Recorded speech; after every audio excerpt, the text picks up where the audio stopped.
Good afternoon. My name is Robert Charlton, Chief of Staff with the State Emergency Service.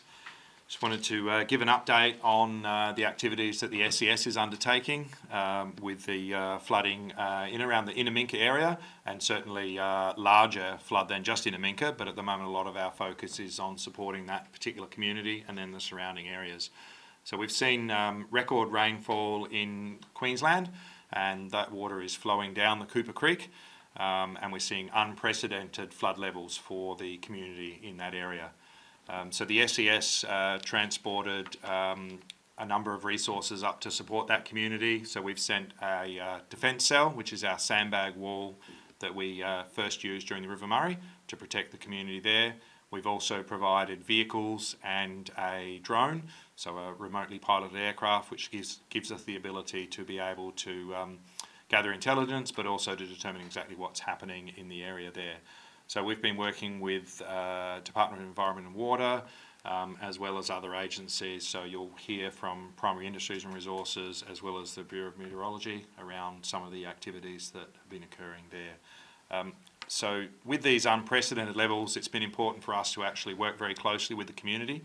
We've held a community meeting where we've had people attend on site to meet with residents in the community, but also with some of the pastoral areas, and Primary Industries will talk a little bit more about what's happening to support those pastoral landholders in that area.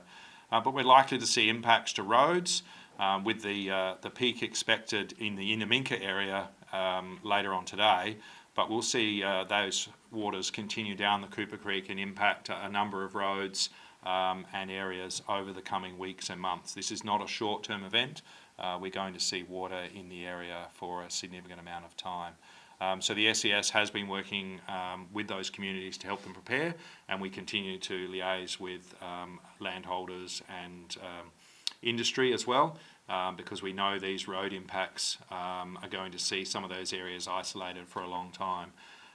From a wider South Australian community and broader areas, now's not the time to go and visit, but certainly later on we encourage people to actually go into the area, as obviously there's a lot of tourism opportunities there. It's just not the right time at the moment. We want the community to be able to focus on their needs, so that at a later time people can go and enjoy the extra water as it's flowed down into Lake Eyre and the bird life and so forth. But at this point in time, the community needs to be able to support themselves and just doesn't have the capacity to have tourists in the area.